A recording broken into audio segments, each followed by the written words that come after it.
What is going on? So, anyways, what's going on today is I was about to do a regular show, and then Nathie came out of nowhere and screwed me all up. And so, but it's cool to have you. I mean, this is sweet. Yeah, man. Yeah, I had some spare time. I was like, hey, you want me to jump onto the show? It's been a while, right?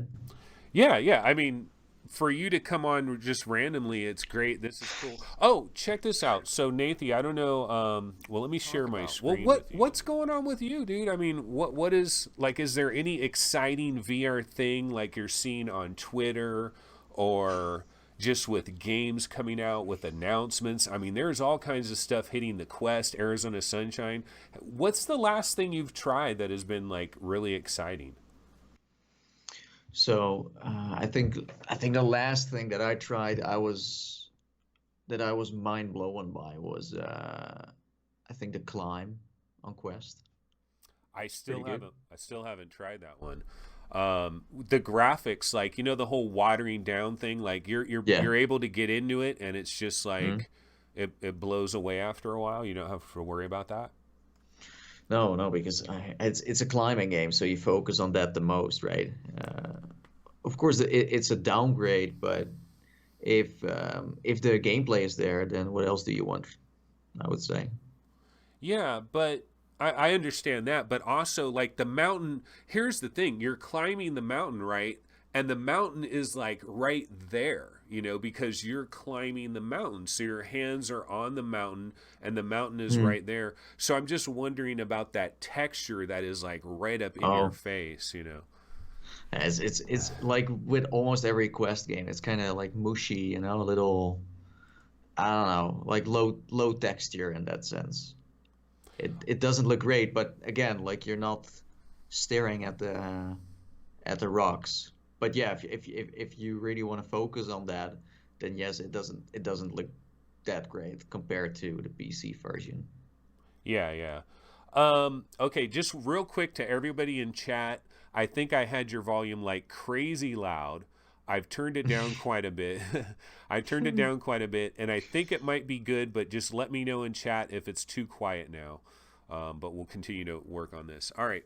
So, there's actually a number of things that are going on right now, Nathan. I'm going to tell you what my lead story was coming into today, and I think this is a freaking lead story for the ages, man. This is like Mm. crazy big news.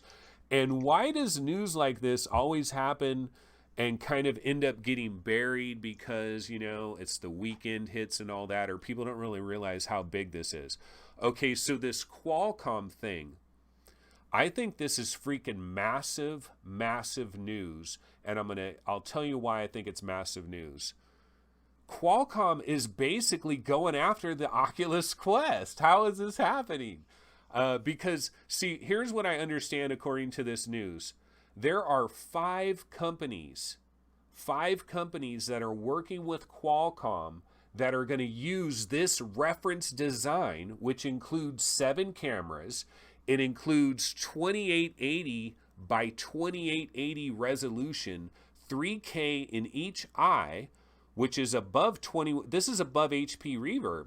HP Reverb is 2160 by 2160, in each eye. This is 2880 in each eye, 2880 by 2880 in each eye, 7 cameras. Um, it's got the X2 processor in it, which this is a standalone. This is not a PC VR headset. This is standalone, right? I mean, Mm. what's your thoughts on all this? Do you think it's like, is this like a crazy thing, or is this just some minor news? No, no, it's great news. Like having a chip that is focused on VR and also AR is something unique, and it's another sign of VR maturing in that sense. And it's way more powerful than the chip the Quest is using right now. So that means we're gonna see, let's say, well, more interesting experiences and games coming to the next generation of standalone VR headsets. And as you said, there are more companies that are interested. So that means we're not just going to see Quest being the only one anymore. We're going to see other HMDs too. So that's going Who to be very interesting. Yeah, so if you had to guess, who are these five companies? Could Oculus be one of them? I mean, I don't think so, right? Yeah, I mean, it would make sense to bring out a new Quest later down the road, right? Uh, But wouldn't Oculus use their own? Like, it's hard for me to imagine that Oculus is going to be like, Qualcomm, yeah, let's use your reference design. Facebook is mm, making their own stuff. You know, yeah, I yeah. can't see them like going outside there. Well, on the other side, like you have the Rift S. That's also not their own thing they made, right? So they are willing to look outside of the box if they really have to. So Yeah, but I mean, I don't know. I feel like that's design wise, Oculus, of course. they got so many engineers. I don't see them. So the Rift S, like, I understand what you're saying there, but we know what happened there, right? What Yeah, happened yeah, there yeah. is they don't care that much about PC VR. They care because I mean, Oculus, I've said it a million times. It's Quest, it's Quest 2, it's Quest 3, it's Quest 4. This is the future of VR. Yeah. I think you agree with me too. It's like wired VR isn't going to work long term. We got to realize that, right? Mhm. No, that's true. That's true. Uh, the thing is, if they, let's say they would just use their own, they will just continue to use their own technology, then that's okay because in the end we want more, let's say, companies jump into this VR arena. We want competition. Like right now, Facebook is the only one that dominates with standalone and also with VR to a certain degree, next to Sony, of course. So it would be good for the market, for everyone, for you, for me, for developers, for consumers, that there are more players going into this. And yeah, if there are like new chips, around the corner, that will only, pique more interest. Well, let's just forget Oculus. Let's go back to these five companies, right? Yeah, yeah. Um, this is going to be a real interesting thing here because this is almost like the Windows mixed reality deal. You know, like Mhm. Microsoft came out with Windows mixed reality, the first reference design, and all these companies, Acer, all Yeah. these people hopped in, right? Hmm. And this is kind of similar to that. Now, Qualcomm, they've had reference designs before, but this one is like they know what's going on in VR and AR because they're putting their chips in everybody's headset. You know, they're in the HoloLens 2 and they're in the Oculus Quest. They're the chips that are in demand and they know what's going on here. And it seems like what they've done privately is they said, well, how do we do AR and VR the really right way? And so they're throwing all these cameras. Like we've heard about 7 cameras, but you know what I heard? I heard it might have 12 cameras, and that when they're talking about the 7, that's how many are active in any 1 second, but there might be a total of 12. Can you believe Hmm. that? Yeah, it's nice. I mean, right now, inside out tracking works great already. It's not extremely accurate, but it's accurate enough to have fun with. So with that, a lot will be solved. And of course, you can do new things that you never thought of before, because in this VR space, innovation is still like this, right? There is so much more that can be discovered. So we're gonna see all kinds of new things popping up we never thought of before. So they're saying that this is the first headsets that are going to feature this. Now the thing is, a lot of people are talking about AR. Like when they see the little Qualcomm commercial, the headset looks like an AR headset. It's not a VR Mm, headset. But yeah. but everything I've read a couple of stories about this, and what I've heard about this thing is that the AR headset is farther away. Like Qualcomm people have actually said that. But the VR headset, supposedly in the second half of 2020, one of these things is coming out. You know, there's a guy on for CNET that actually tried the reference design.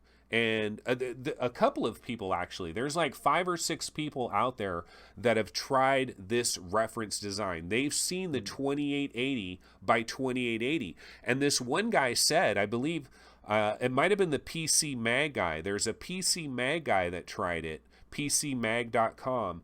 He tried it and said that when you put this headset on, it's like putting on a pair of glasses and having everything being sharp. Like when you first put on your prescription glasses and stuff was blurry, and now bam, it's crystal clear. That's the power of this like legit 3K for each eye. This is coming next year, second half of 2020. Is this going to be like a major disruption in the market? It's a standalone, so I guess it doesn't really affect the PC VR market, but what about how it affects like Quest and maybe even like PlayStation VR 2 and all of that? It's hard to say based on these things that have been reported so far. I'm just gonna wait it out, see what happens, because I mean CNET and all those other outlets, sometimes they're right about what they say, sometimes they are not. In the end, VR and AR experiences and hardware, software, it's all based on what you experienced before and what your current view is on the market. So I'm just gonna wait until I see it myself, and then I can tell you like, oh, this is gonna be a big hit in the current market. But it's hard to say, right? It's with every headset, every game, every software thing we have seen so far. Sometimes the first outlets that jump onto it say it's awesome, it's great, and then in the end it's not, right? So it's hard to say. Yeah, well, the guys that actually tried this out, they did say that the hand tracking wasn't there yet. The freaking mapping where it like maps your environment, like that wasn't there. Like they said that a lot of it wasn't really up to where it's going to be when it comes out next year. But they did say that the 3K by 3K, that was fully operational and the clarity was really good. It's going to be this is a weird monkey wrench that gets thrown into the pot. I love it though. Like I'm sure you love it too. Like go ahead, disrupt. Disrupt, mix it up, Yeah, like it's a bit mysterious. Like some companies are like, now, whoa, okay, well, who am I gonna bet on next, right? So yeah, it's good to have this. Yeah. I mean, because a lot of people, I was talking to some other people on like my Discord server, and everybody was kind of had this feeling that, okay, we've got the Rift S, we've got the Valve Index, we've got the Vive Cosmos, and it seems like, okay, everybody, let's take a breath. Let's enjoy these headsets for a couple of years, is what they're thinking. And I'm thinking, no, dude, there's headsets every other month. This never stops, No, it never stops. I mean, it just gets more and more crazy and more interesting. And I like the idea that some wild card could come out of nowhere in a way. I mean, Qualcomm isn't coming out of nowhere, but we didn't. And they're actually not going to be the ones that bring it to market. They are licensing this to 5 other companies. They're providing the reference design, but in a way they're competing with the Oculus Quest, because and they supplied the chip to Facebook for that. So I wonder if Facebook, they had to have known about this a while ago. They've got people everywhere that figure these things out. But I wonder if they thought, man, these guys are trying to get up into our own game right here. Because I'm sure they already tried it. Yeah. Yeah, I'm thinking LG, because LG was about to show off a Steam VR head. In fact, they actually did show off a Steam VR headset, and then it just like disappeared into the mist. Maybe they're one of those 5 companies. Samsung could possibly be one of the 5. And who knows on these other ones. But yeah, I just think that's super exciting because, dude, this is not coming in 2023. It's supposed to come out next freaking year, like a year from today. This could be your daily driver. Although here's the thing, it isn't. I mean, I gotta calm down because I'm so excited because of this 2880 by 2880, for each eye, right? Because I believe resolution, man. I want things to just look incredible, and I want I want as much resolution as possible. And so when I see these numbers, I get excited. But I got to remember, this is a standalone. This isn't going to have an Oculus Link cable. You know, you might not be able to use this with with Oculus at all. You might not be able to use it with Steam. Like, what is this platform running on? You know, like, where do you buy the software? Is it going to work with Steam? Is it going to work with Oculus? These are like all these unanswered questions we still have about it. Right now, like if you look at the market, I think for most companies, it would be smart to start their own platform, because it's like, let's say in the VR space, well, there's still space to compete in that. In the pancake market, it's like hard, right? Nowadays you see Origin, you see Epic Games, you see, you know, all these BattleNet, etc. But in the VR space, it's like Oculus Home or Steam, maybe Viveport. But besides that, there's not much going on. Wait, dude, Viveport? Can we talk for a second about Viveport, dude? Sure, go ahead. No, I'm telling you, Viveport is something to think about for a second here. I'm actually going to try to grab a little Viveport commercial real quick and throw it on here. But Viveport Infinity trailer. Okay, no, here's the thing, dude. Viveport, I am amazed. Somebody was talking about Viveport on my Discord server, and I was like, yeah, Viveport, I should check that out. You know, it's kind of a good deal. So, but I had never actually like bothered to look everything up and like see, you know, what do you actually get if you sign up for Viveport? Like, what can I play? And so I went onto the Viveport website and like went into their catalog area where you can see what they allow you to play if you pay the monthly fee, and then they also have deals where you buy games and stuff. But I was blown away by just how many games right now that I haven't played right now that I would love to play. And it's like $13 a month. That's if you're paying the full price, right? It's $13. But if I paid $13 right now, I could play Groundhog Day VR. I could play Battle Wake. I could play Fuji. I could play touring carts and about 50 other games I'm not mentioning right now. But those are just a couple that I'm thinking of because these are relatively recent games that I've actually never played, and I don't have keys for those either. Yeah. What do you have you ever tried it?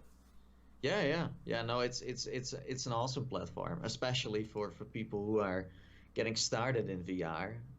And you know, usually when, as you said, like Groundhog Day, it's like you buy the full game, but for that price, you could also get a 4-month subscription, for example, on, I don't know the exact price, but you can at least get a month or two of a subscription on Viveport and play other stuff too.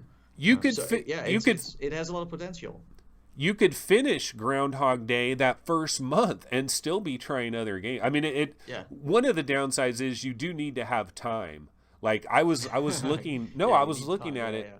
There's a million freaking games. Like, how are you going to play all these freaking games? It's out of control. Yeah, but it's still cheaper than buying, let's say, a few specific titles.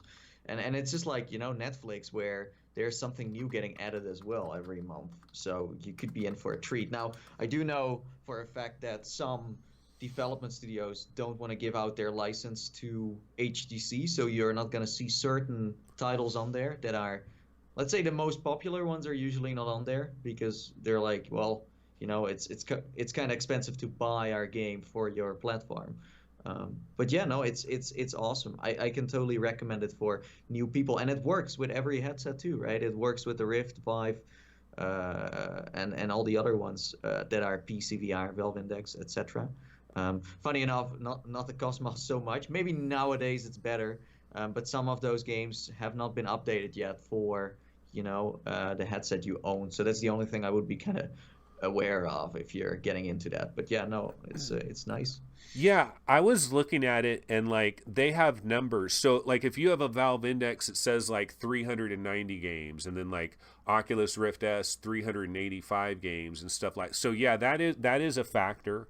That is a factor. But so I'm looking at it right now on Viveport Infinity, and like Sariento VR, super hot, 1111. Doctor Who, which that's just came out. You know, Doctor Who is not old Yeah. at all. Five Nights at Freddy's, Touring Carts, Battle Wake, To the Top, Groundhog Day, Synth Riders, Organ Corner, Audio Trip, Fuji, no, not Audio Trip, I'm sorry, that one you have to buy. Fuji, Organ Corner, like they have these little infinity symbols next to them, you know.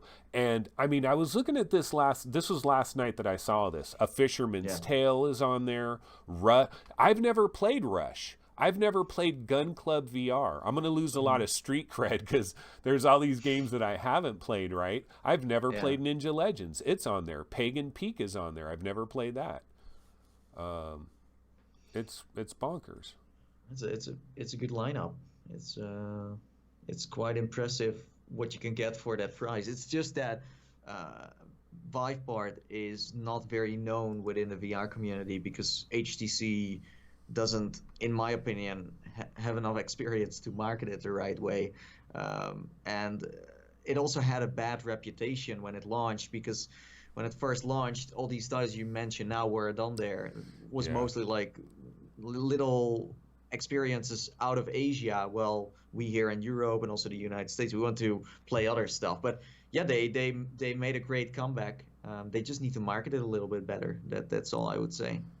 Man, yeah, so I'm going to try it myself. I've always been scared to death of Viveport. No, because how many times have you been on Reddit? Now, this is like a year or so ago, or maybe even 2 years ago. You would be on like the Oculus subreddit or something like that, and people would talk about, I downloaded Viveport and now it crashed my computer, blue screens of death, you know. Classic. No, it happened for me a few times too, you know, because it's trying to, just like Revive, it's trying to become a part of Steam, and that's something that could kind of, you know, crash from time to time. But as far as I know nowadays, it works way better. And sometimes they even have these deals where you can just try it out for a month. I think right now, if you never got it before, then you can just sign up for the first month for free. So you can always try it and see. Yeah, and Risk-free.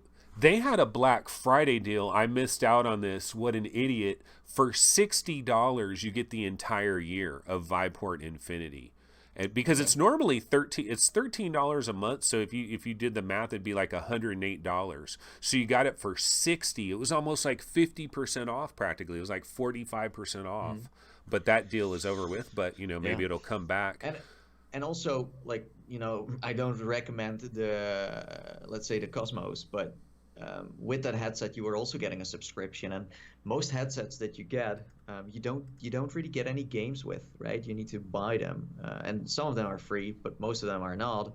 So in that case, they have something very, very nice on their hands. I just wish they were better at, you know, promoting it, and with that headset as well. Like, if the headset did work properly at launch, then you would have had a super nice subscription with that. Oh my God, I know. What a tragedy there. Because, And no one talks about the headset anymore. It's yeah. such a shame.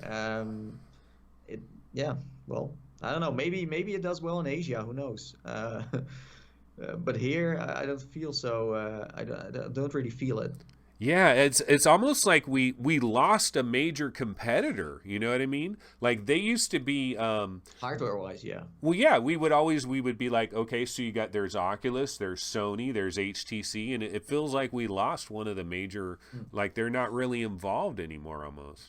I'm very, very curious where or how HTC is gonna, you know, land in the market, because hardware wise they're not really in the lead anymore. Not here in Asia, they still do, you know, great business.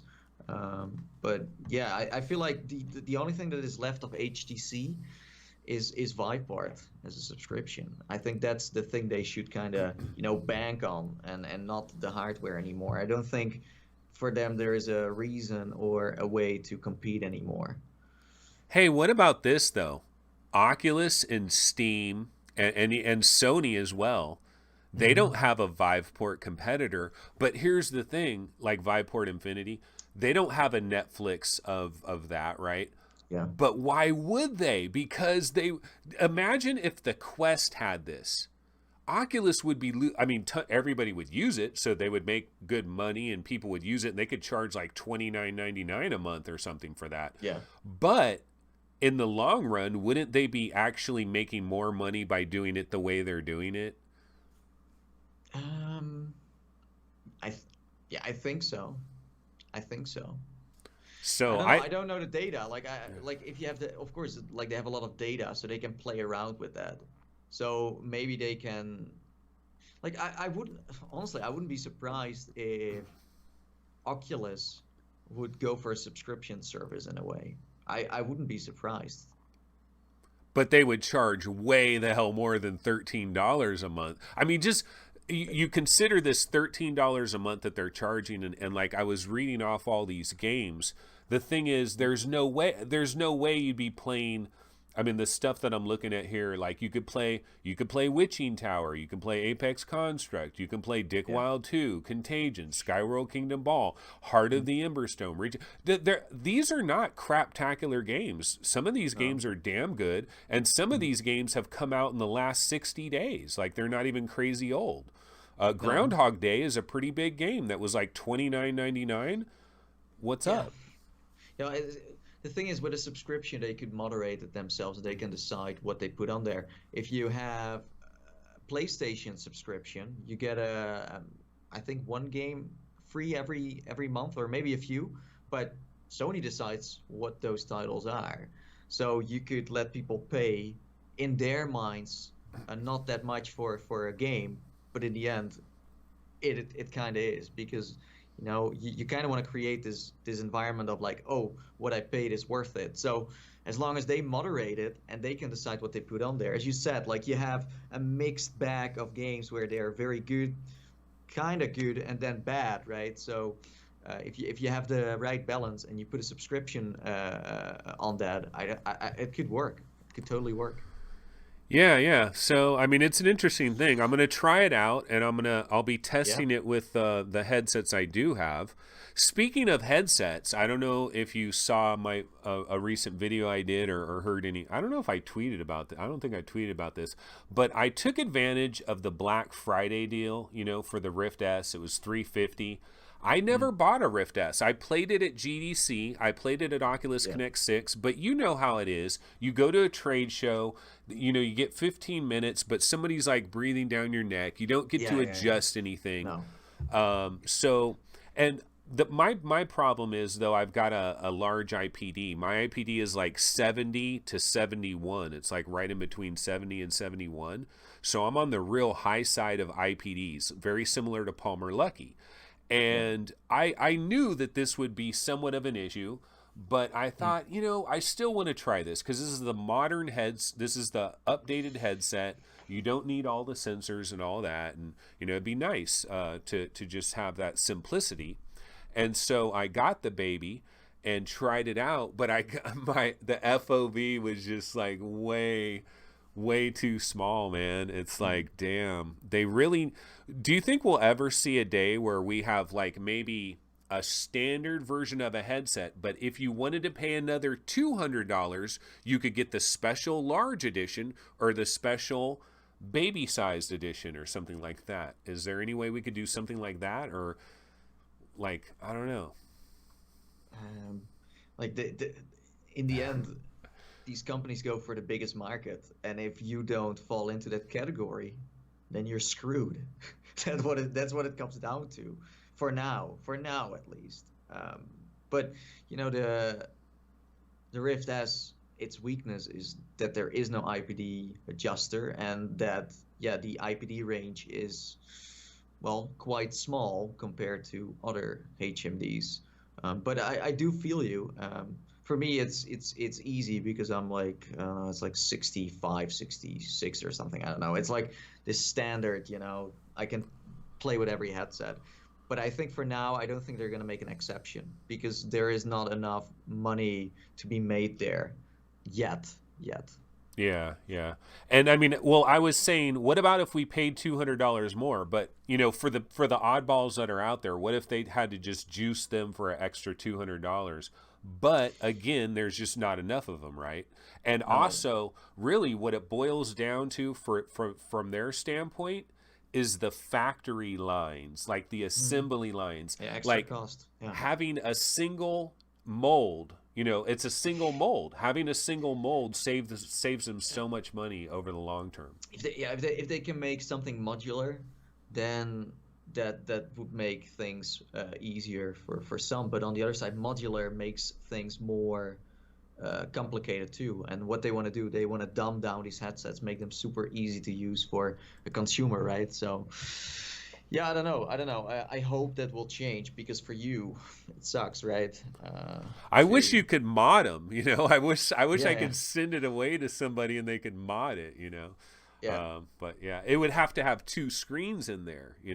If there were yeah. two screens, maybe somebody could get in there and do something and actually modify it. But yeah, it would really need two screens. Okay, so Nathie, I was coming in today. I mean, I had no idea you were going to message me at the last second and say, "Hey, man, want to chat?"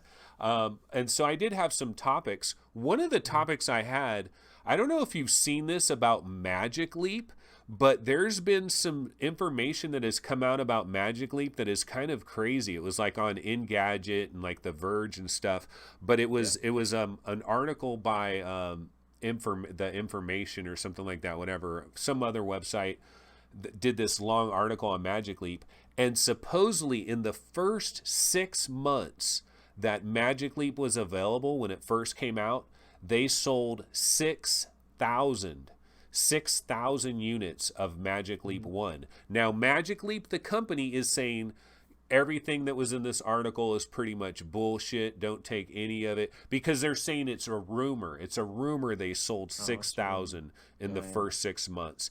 And also in the article, it was saying that Roni Abovitz, who is the main guy, was telling everybody inside the company, we're going to sell 1 million in the first year. Now, he ended up changing it to 100,000, and so apparently the goal became 100,000 from 1 million.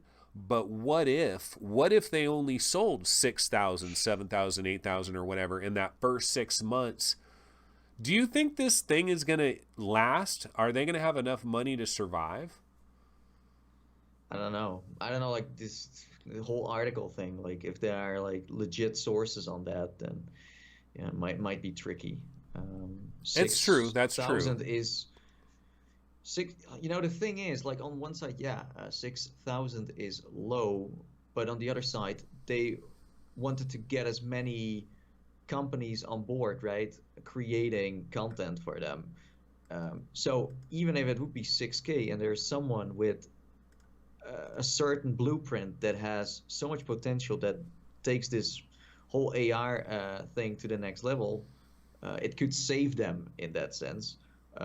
Because they're not trying to sell Magic Leaps to consumers, right? This is like they want to get They as are. many. That's the problem. I think. See that, but the thing is, like, if you look at all the little apps that they have, Mm, like yeah, Insomniac and but stuff. that's they like the thing is with Magic Leap, they wanted to get some attention, and they did it in many ways, but it's not a consumer product in any way.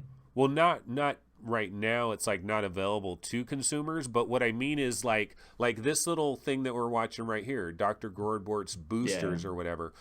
Like Magic Leap, where okay, so Microsoft with HoloLens from the very beginning. They were looking at the prices of what they'd have to sell their stuff for, and they're like, we're not even going to mention consumers. We're not going to get anywhere near consumers. This is for like Nokia I mean, this is for like Toyota and stuff. This is for like businesses to use it for Mhm. stuff, and they're not even going to try to go after consumers. And then maybe 3 years, 4 years later, maybe we'll think about trying for consumers. Magic Mm. Leap in the beginning, they have these deals with like the NBA and stuff. Like Yeah. they have all these deals with these things that are like consumer focused. They must have thought that Magic Leap would come out, people would be like, "Oh my God, this is the most incredible thing ever!" Tons of people freaking buy it. It becomes this super hot thing. It doesn't matter how expensive it is. That's what they kind of thought, and it Oh, didn't work yeah. out. No, it's definitely the price that weighs in, and it's too early to get consumers onto AR. Not the way they are doing AR. Have you tried any AR where you walked away and thought, wow, this is really freaking impressive? Oh yeah, I own a HoloLens myself.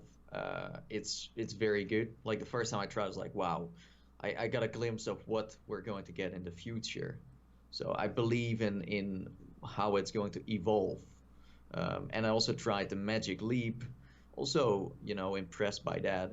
It's just it's like work in progress. These are development kits. That's how I see them. So you kind of need to believe in what's going to be next, right?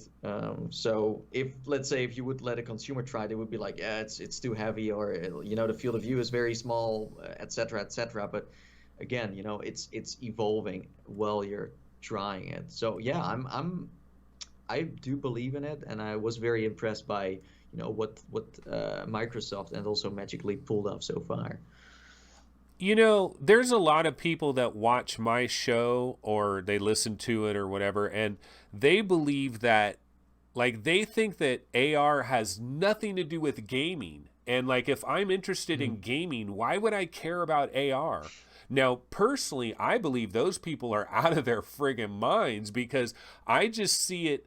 I see it very similar to when I had like a PlayStation and I had a Game Boy. They're just different things, right? And I can Mhm. imagine all, like, you give me an AR headset, there's creative people. This whole floor here becomes like freaking shark infested waters or something, and you have to like Yeah. jump from one rock to. I mean, there's creative things that can be done. Oh yeah. People, but their argument is, but you're seeing the same background. You're seeing your same house. It's going to get boring. It's going to get old. And what can they really do? Just have a hole in the wall where an alien comes out. Once you've seen that 20 times, what do you think? the like it's not going to be a gaming device. It's going to be for daily use. Although you can make things more playful. Look at like Tesla.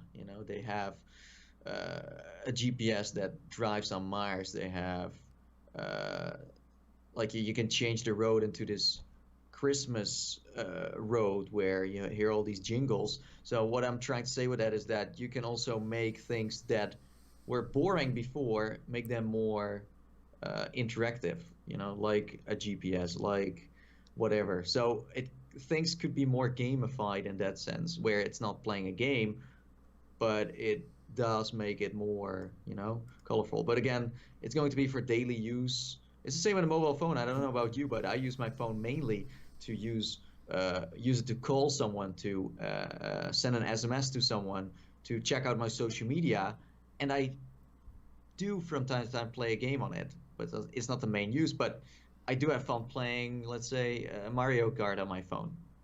So yeah, gaming is definitely going to be a part of it.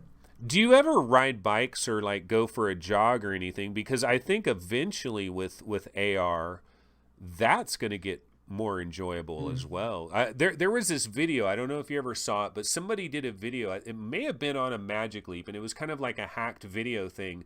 But it was almost like he was playing Mario, and he was like on like the Santa Cruz boardwalk or something, and he was on like an electric skateboard, and he was collecting these coins, and like people were Mhm. walking along and he was avoiding them and stuff. I used to have that video. I'd show it on here, but it's kind of like the gamification of real life. Like, let's Yeah. say you're going, we have these Fitbits and stuff that kind of inspire us to like take more steps or whatever.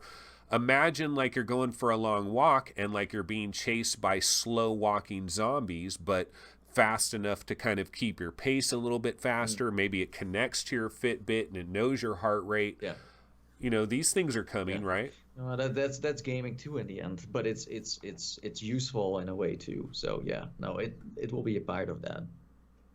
Yeah. All right. Let's see. Oh, I had something else. So, well, another topic we could talk about for a quick second here is, as I don't, this computer has no up to date trailers of any kind. Yeah, this is Just going funny. back in time. Um, We can talk about the past if you yeah, want no, to start dude, talking. this I haven't used this computer in like 2 years, really. Introducing the Wow, VR chair. I'm gonna go ahead and throw that on the the screen, VR whatever the hell chair. that is. Mm. Yeah, The VR chair.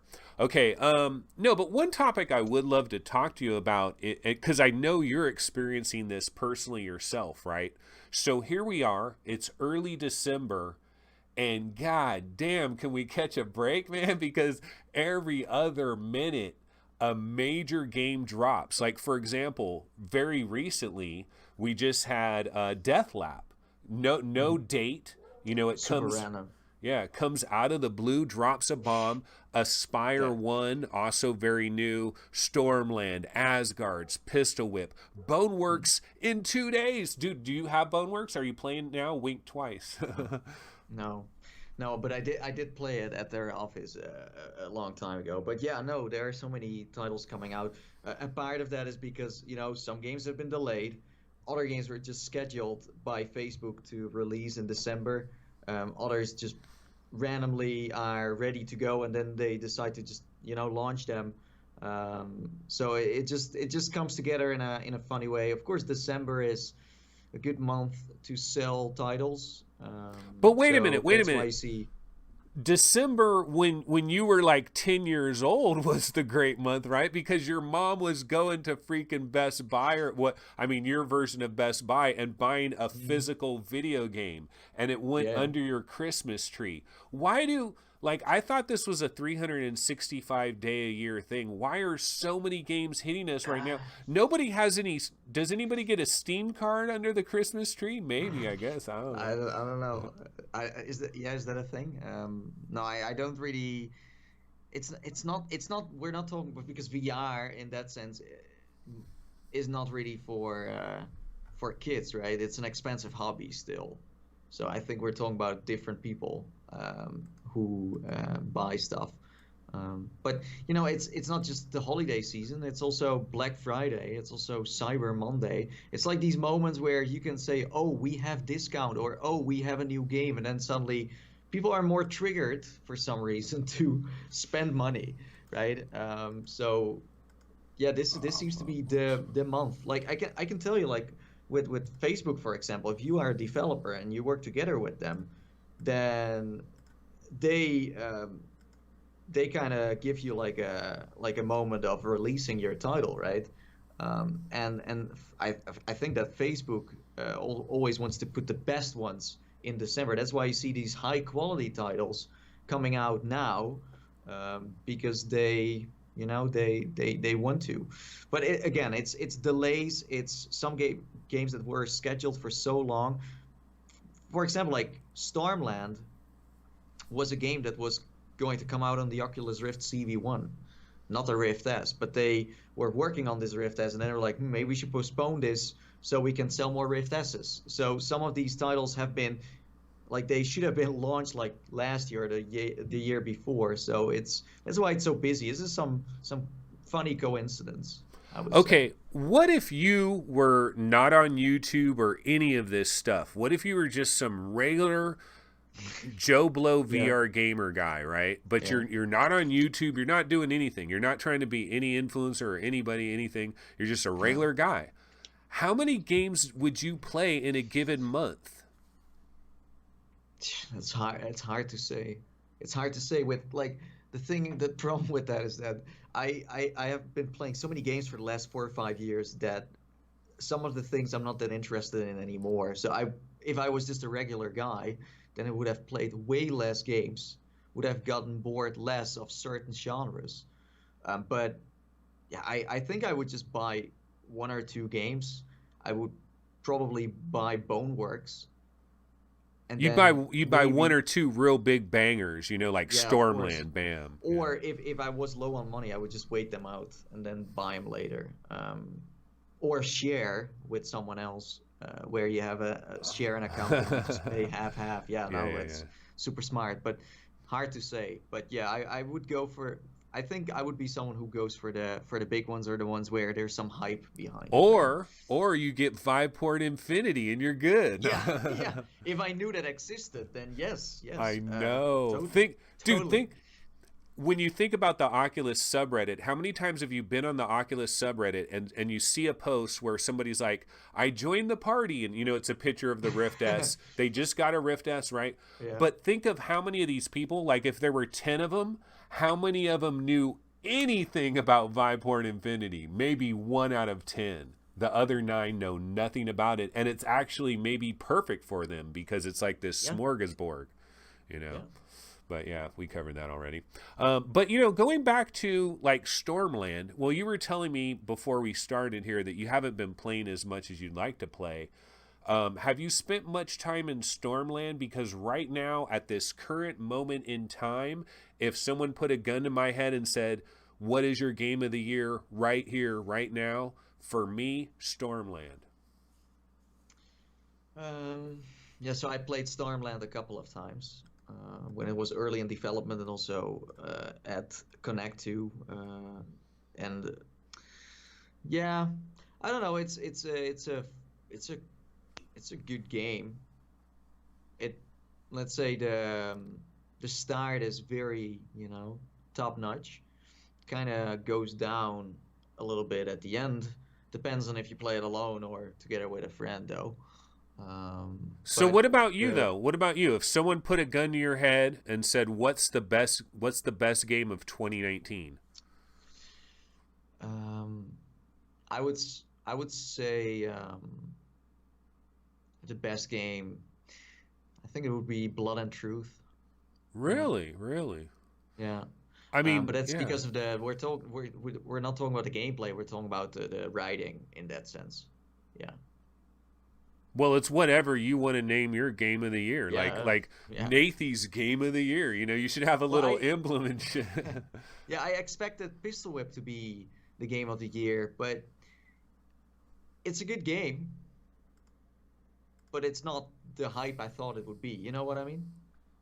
It's a nice game, but it's not. I was like, this is gonna sell like hotcakes.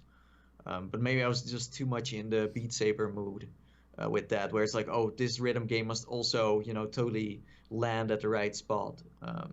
But You know what though? Pistol Whip, everything went absolutely perfect for them, I think, from in terms of like YouTubers and websites yeah, and all of I thought it was a perfect storm for Cloudhead, yeah, but as perfect as all of that was, and it was damn near perfect, the problem is bam, bam, bam, all these other games just kept coming, man, and so yeah, everything of gets course, buried, you know? yeah, yeah.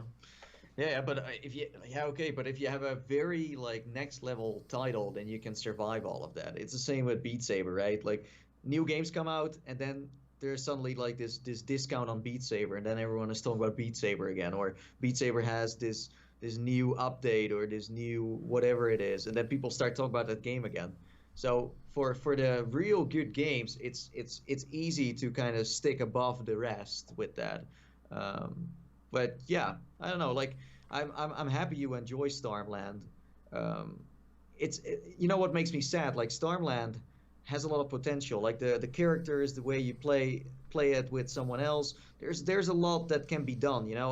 It could become like the Destiny of VR in a way if they would kind of branch out more to that. But Insomniac, as we all know, signed a deal with Sony, or Sony actually owns in Insomniac now.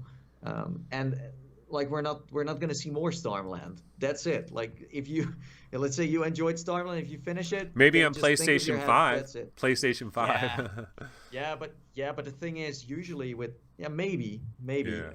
it depends on what's in the contract, right? It could also be like, okay, Facebook owns all the characters, all the IP itself. I don't know what was in the deal. I just hope it just doesn't die there. Yeah, if it comes to PlayStation, fine. But it just felt like Insomniac had to kind of rush the last part of this game, and you can kind of see that in the way it plays out, and that's just a shame because Insomniac makes great titles, and I don't think it was their fault that this one uh, didn't live up to a certain hype because Stormland Dude, right it now, lives like up to you, the hype, man. I'm telling you. It's just the people want, like, everybody wants like a 20-hour thing, you know, and they want everything to be yeah, perfect. It's like, I yeah, yeah, feel like here's one nice thing. Now, see, you've played Stormland at like these trade shows and stuff.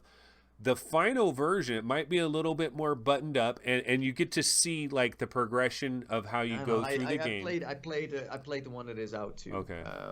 But Yeah, I know, like different opinions, right? Yeah. Um, It's, I mean, yeah, but everybody has it's different a will opinions. like it's a good looking game. Mechanics wise, it's very unique. It's just that there are some titles that just kind of at the start are just wow, and then later, and I was just kind of disappointed by the co-op elements in that sense, where it just didn't feel it. It's fun to play with someone else, right? Even if a game is bad and you play it with someone else, it's you can kind of get through, right? Yeah, I'm weird. It's the socializing in that sense is just fun. You know what's weird for me? I don't know if you've ever experienced this, but like with when it comes to co-op games, I want to like it's like a OCD thing for me where if I get a game that has like a single player thing but it also has a co-op thing, I feel Mm. like I've got to play through the entire single player thing by myself first to not ruin anything and then start doing co-op with buddies. But I'm Hmm. have you ever thought of that? Well, it's a single player title with co-op elements, so it's made that way. But for me, the way they marketed this game, it felt like it was like, oh, this is something you gotta experience with a friend. You gotta go on an adventure together, right, and share it. But it depends. If I don't know if you usually play games together with others, but I'm always looking for co-op. If there's co-op, then that's the first thing I lean towards to, and not the single. Yeah, you're one of these youngsters, these young Oh yeah. whippersnappers. No, because my it's funny, dude. I've got two teenagers, right? I'm a dad with two teenage boys, and they don't play games they don't play single player games. They have no interest in single player games. It's like if the game is not connected to the internet No, and it's a doing little things boring. with the internet, they don't want Yeah. nothing to do with it. No. It's weird.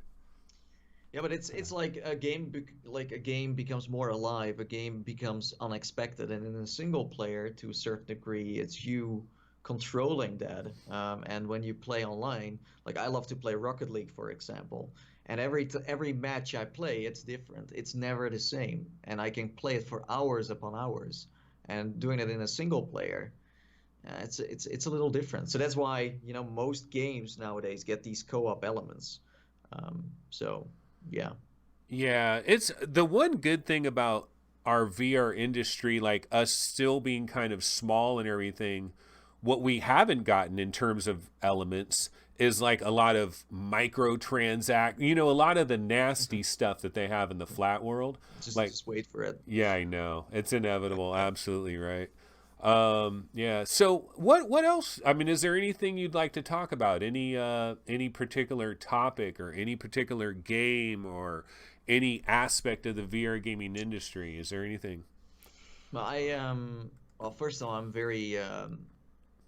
Oh, very whoops. excited for Oh, Boneworks. screw up. I'm very curious what impact it's gonna have, because there aren't that many titles that have like this big excitement behind them. So I'm very curious to see what it's gonna do in the market. 2 days, man. 2 days away. Yeah. I can't. It seems weird to me. Yeah, I don't know. Do you think it has a chance to be your game of the year, possibly? Like it's that big? No, no, I don't think so. Oh, No, you think because your it's game of the year already won it? yeah, but that's because Boneworks is well, it's not just a sandbox, but it's different than other games, right? It's more about, hey, my imagination, my creativity is playing a big role, you know? You make it more interesting, you make it more fun. So it's really something you kind of need to spend time on. You know what I mean? Where other games entertain you by themselves, with this one you kind of need to throw some of your own fun in there too to enjoy it more. God damn it. I'm sorry. I'm trying to grab some trailers, and this Yeah, okay. computer is so like all these trailers are old Yeah, and stuff. Intel Core Potato. Yeah, so I'm just screwing around here. But But oh yeah, no, damn, that's even it's worse. Look at that. I see it. It's very small This now. is funny. Hold on, hold on. Okay, let's see. Try tea time golf. That'll work. Yeah, yeah. Oh no, it won't work. God damn, every one of these little videos I'm popping on are like hella tiny. Okay. Oh, Yeah. you know what? Let me pop a game on the screen. I was supposed to talk about this earlier today, And so here's the thing, Nathie. I don't know if you know about this, but there's this game called Theta Legion VR, and Yeah. I've got the trailer running right now. And so this game is kind of like a retro style game. I don't know if you ever played Compound, or you know the Yeah, yeah, game Compound, right, by Bevan yeah. McKechnie, which I think is a really cool looking game, and it caught a buzz and people were excited about it, and a lot of people really got into it because of that retro feeling. And this one actually is available on the Oculus Store. It came out on December 5th. I had no freaking idea that this Oh, game was coming out on December 5th. the full game Also, came out. yeah, the full game. And it's not on Steam, so it's not really an Oculus exclusive. It's just the guy that made it. Yeah. It's on Oculus for now. I was in these levels last night. I was playing this last night on my freshly reinstalled Windows. This is the first thing I Yeah. tried actually. Yeah. And dude, I gotta tell you now, it might not hit you in the way that it hits me because like I grew up with all this like retro style stuff. Yeah. But dude, the lighting in this game, the lighting is magical to me in this game. It's so colorful. There's so many like little, it's just the way the shadows are, the way certain Yeah. things are dark, the way light comes in, and then Hmm. you go down different hallways, and there's these like alarm bell things, where the light is going around and around, like, you know what I mean? Hmm. and Yeah. and the light is just going around and it's lighting up the ground, and then there's these aliens. Like you're at one point, see that alien right there? I don't know, you might be like 7 seconds behind or whatever. But there's these aliens that look like the alien from all the original Alien movies, but it's two-dimensional bitmap. It's Yeah. pixelated like hell. But let me tell you, they come out of nowhere and they make scary ass noises, and the audio is really, really good. The audio is great in this game. You got to check this out. You got to try it out. It's fun. Yeah, no, it looks amazing. I wanted to try it, but for some reason they couldn't hook me up to their build a while back. I was surprised that it just came out so quickly. And I do think they're gonna bring it to other platforms too. It's just like they're smart that they just start with one platform, then go to the other, because like they don't even know if it's gonna sell well yet. And if you already made all the other platforms, you spent so much money on it, then So This I is think like a the way they approach it is great. Yeah, yeah, and this is like a horror game at certain Oh parts yeah. because it's so dark, and they have these little torches that are flickering on the ground, and I mean it's like pitch black, right? But it's Yeah. flickering and it's particle effects and all this. I'm telling you, this is $10. It's $9.99. Now I do have some complaints about it. Like the one thing I will say, like if I'm going to complain about it, the enemies that you battle, like I was saying, they're two-dimensional bitmaps. And Yeah. I think it would be kind of cool if they were three-dimensional but still pixelated. But I don't like it when it's just like a flat piece of paper. I don't know. Mm. There's something about that bothers me. Um, Yeah. but yeah, man, this is it's actually very fun. This is definitely coming to the Oculus Quest. And if it looked exactly like it looks right here and sounds exactly like it sounds right here on the Mhm. Oculus Quest, this guy, it's basically one guy that made this. Yeah. He would sell like 10,000 like if he had it for this Christmas, like Yeah. oh my god, he would have made some hella But money. But it's not confirmed for Quest, right? I don't think no, so. I'm almost certain this is on the Oculus Go right now. You can play Theta Yeah, on the go. Legion on the go for free. Now here's the thing though, not as many levels, and it's also a one-handed thing, right?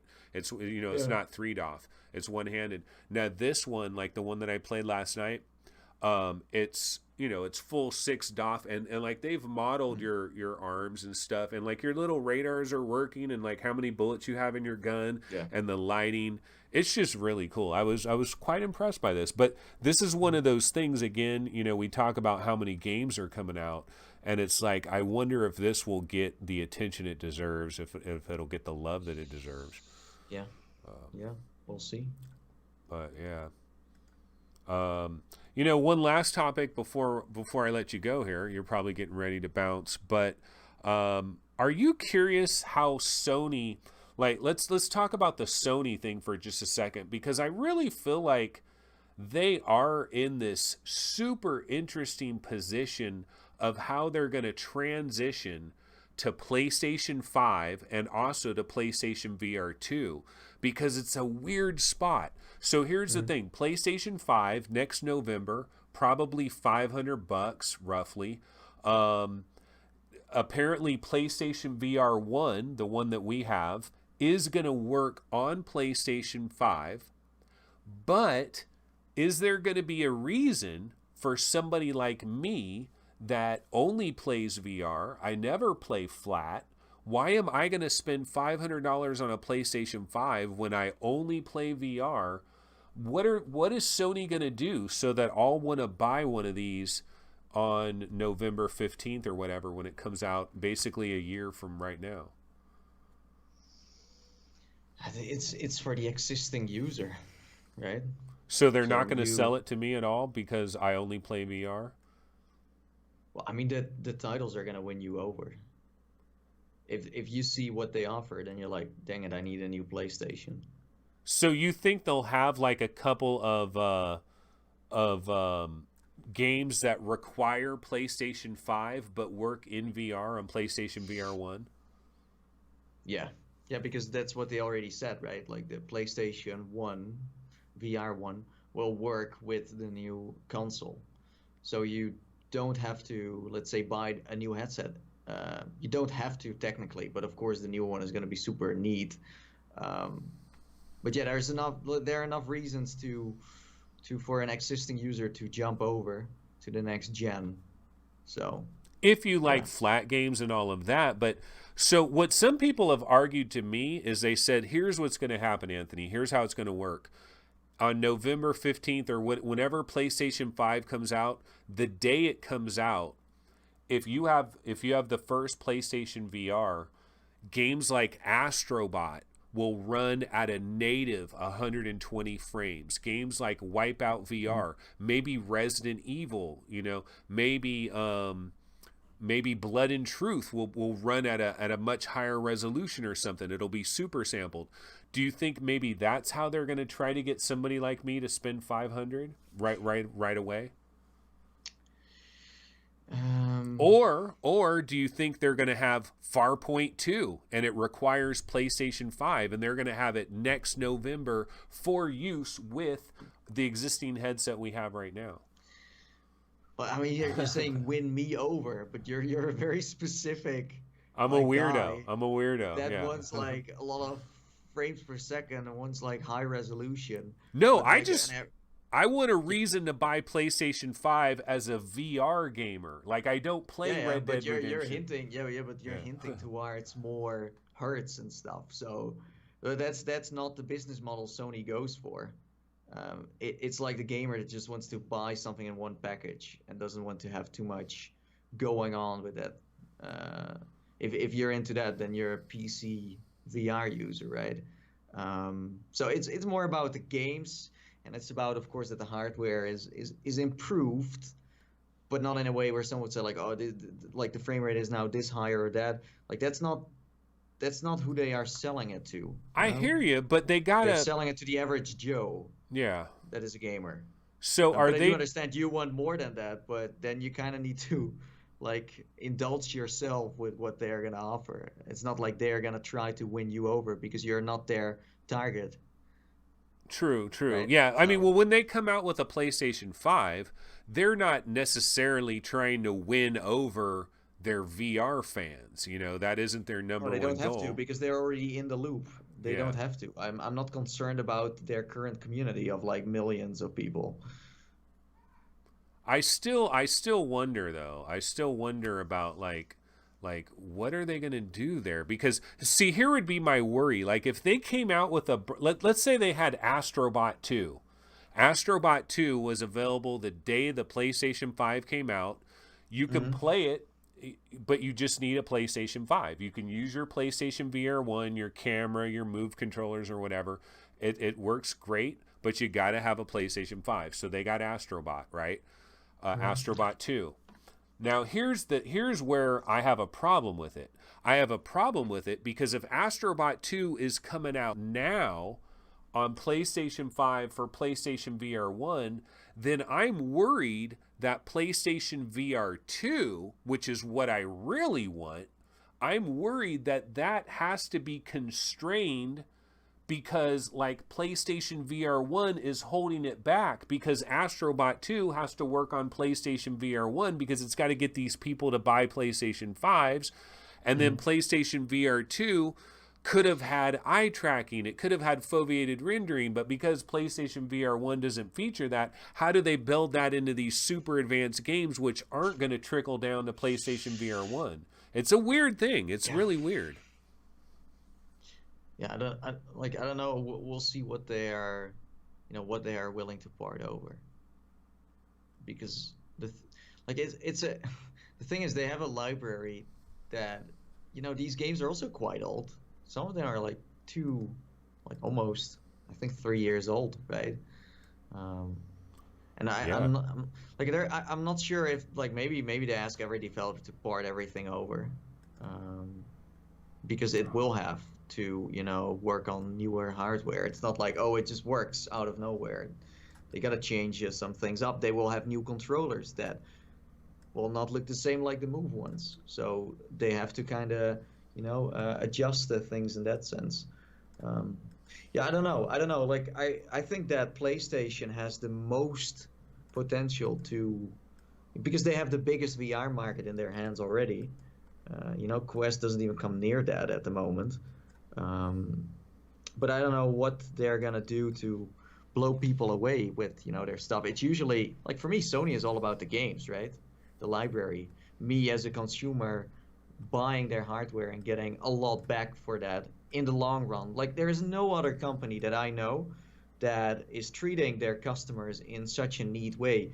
Like, almost every few months there's something to play on PlayStation VR. Well, on Oculus, on Viveport, on Steam, we had these dry periods where there was nothing to play. You were just completely bored by stuff. You had to go back to your old library. Well, Sony seems to always know how to market things at the right moment. They're just very good at it, right? They're just super professional, but they have been in this market for so long. They know how to play the game. And I'm sure they know with the PlayStation 2 what to do as well. And I don't know what headset that's going to be. Maybe it's a headset that you can also disconnect from your console and use it standalone. Who knows? Maybe it's one of the Qualcomm. Maybe they're one of the 5. It's the XR2. Could be, but they also know that they don't have to go. They don't have to make big leaps to stay in the race. Like they already have such a big community. Dude, wait. What about Xbox though, dude? What about Xbox, man? They just gotta we just gotta wait until Phil Spencer played a Half-Life, I think. Then we're gonna see some different opinions on that. He played it and he said no bueno.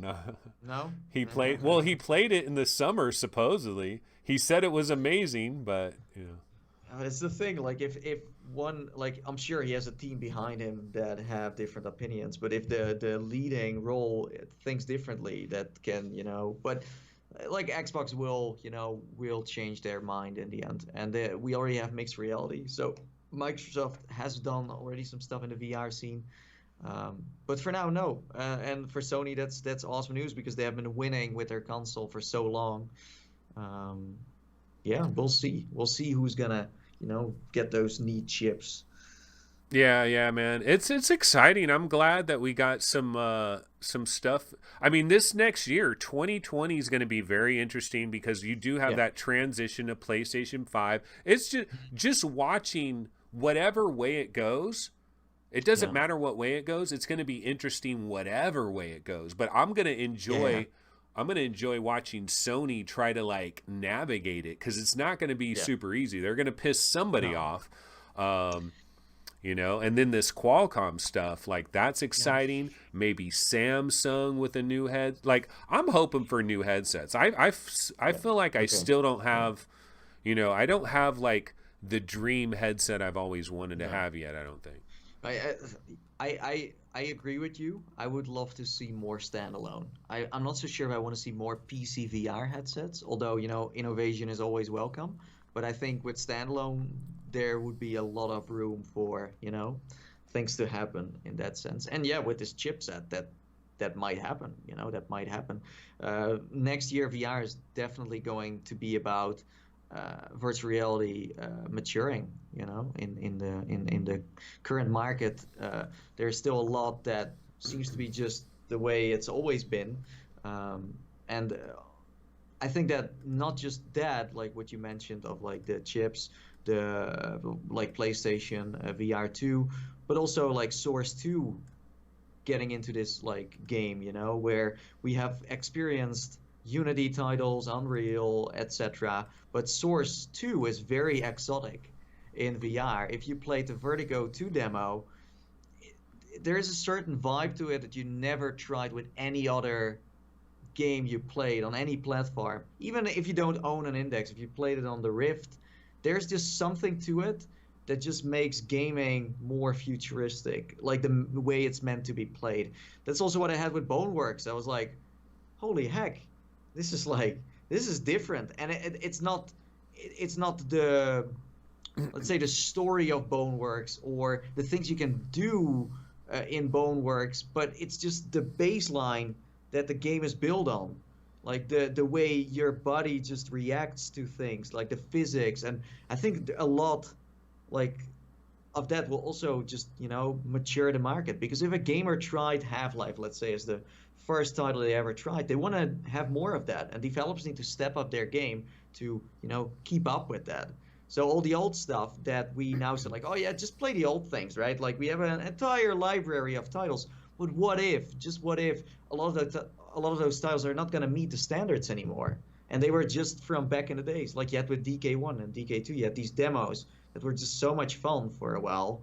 But nowadays, like I'm not sure about you, but when a consumer is like, hey, I want to get into VR, I'm not gonna say like, yeah, but there's so many titles from back to the like Oculus Share days are also playable. No, because Yeah. they are not really meeting the standards anymore of what people want. So I think from a gamer perspective, we're gonna see like a total shift where maybe Stormland and Asgard's Wrath can still kind of meet that, that bubble of expectations, but there are certain ones that are just too simple. We're gonna see a lot of developers, I'm afraid, disappear because of this, because Oh, you're some of talking them about can't that. keep up with that. Yeah, the Asgard's effect. That's what they call it over there in the The virtual Asgard's effect. strangers. Yeah. Yeah. Because it's like the Asgard's effect. It's Stormland, Boneworks.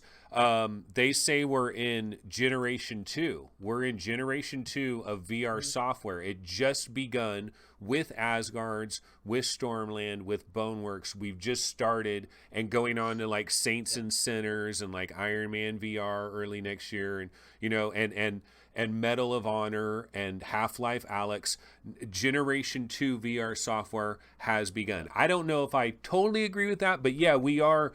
It is looking like the days are numbered for little crappy apps that people throw together and try to swing it for 20 It's bucks. like they will, like they might disappear for a while, but they will also come back, because if VR is mainstream, there is of course more money flowing in, and then crappy things can also exist again. I mean, even in the pancake market, you know it yourself. There's so many titles that just still get sold, but are not great. So we'll see what's gonna happen. But yeah, Half-Life Alex and also some other titles are going to change the way people want to play games, want to experience VR.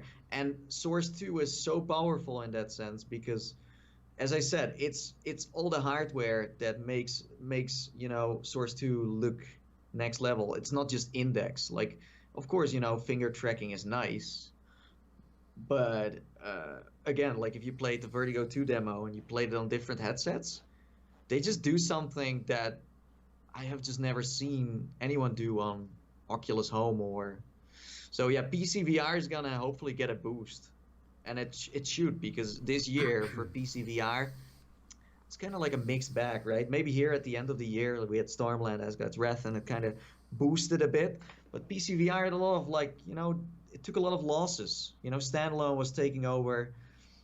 And yeah, it wasn't a, a particularly exciting year to be a PC VR user. I don't know if you agree with me, but overall, You know what I think though? Like ultimately, I believe that everything is unraveling perfectly.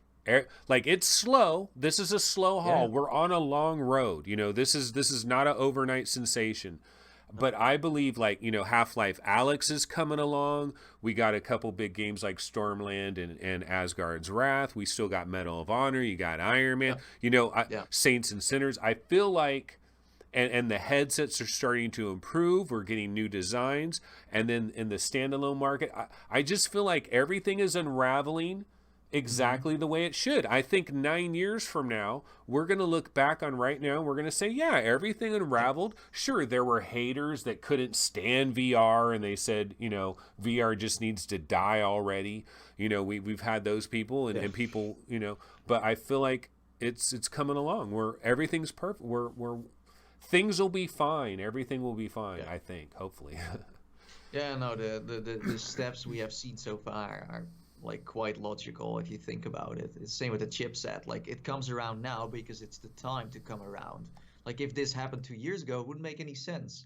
So everything that we see, even with Valve now saying like, okay, now we're gonna make a Half-Life VR game, they wouldn't have done that, let's say, 3 years ago.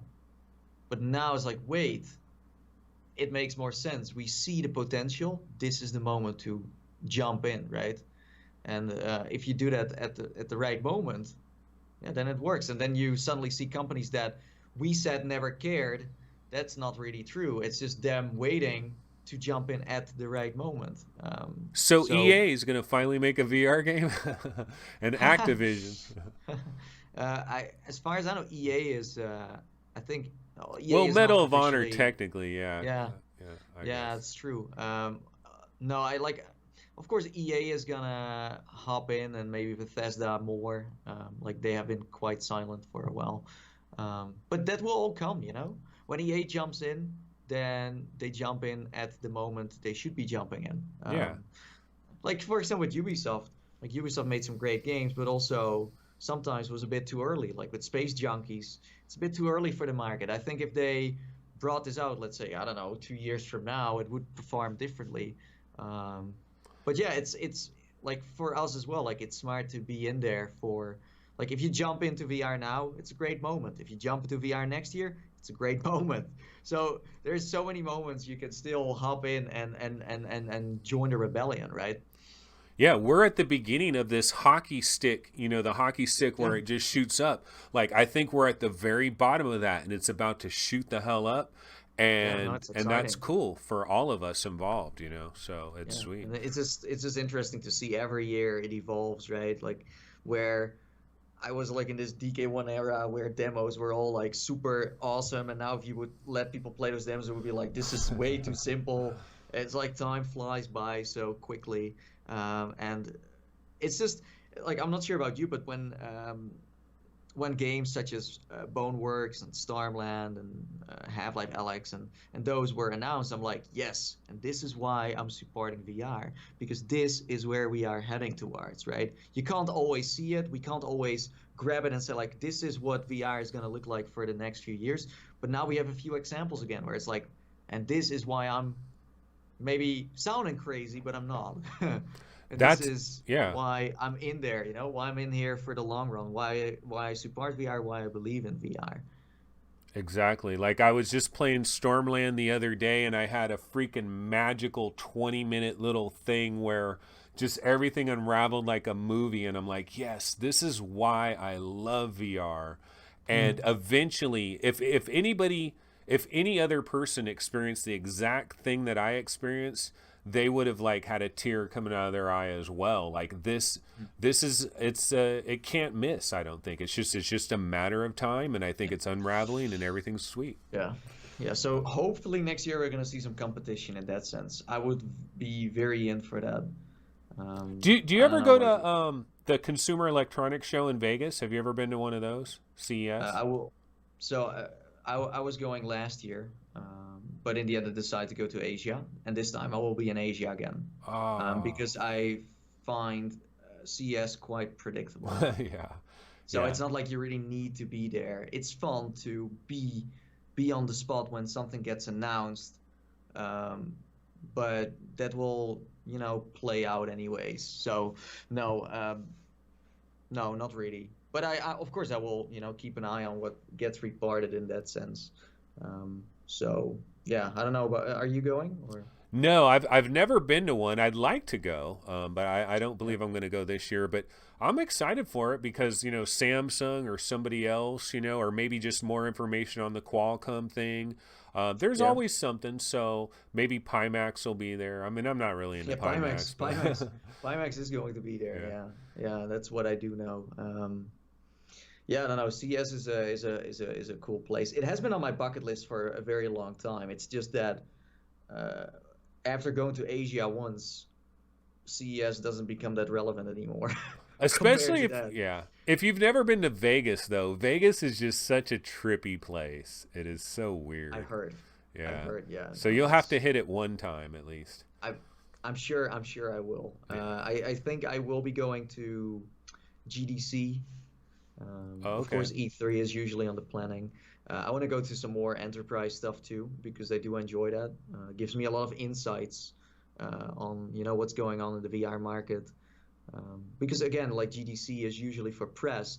Well, if you go to a more enterprise focused event, you're getting to learn more about, let's say, location based arcades that are also doing super well right now. And things that you never thought were a thing. Like Vario, for example, is an enterprise product. Even that we gamers would love to, you know, get a Vario HMD. That's something you only get to try or only get to experience when you go to an enterprise show. Um, so yeah, there is a lot going on. I'm so happy that there are so many VR events nowadays you can attend to. Yeah, I'm gonna try to go to GDC. So if you're going this year in 2020, hopefully we'll be able to kick it there for a minute, Yeah. and maybe Yeah, I'm going to MRTV will try be to there talk too. my way in. I don't know. We'll see. We'll see. It's the problem with these events is that they are quite expensive. Like the Oh tickets yeah, are not yeah. cheap.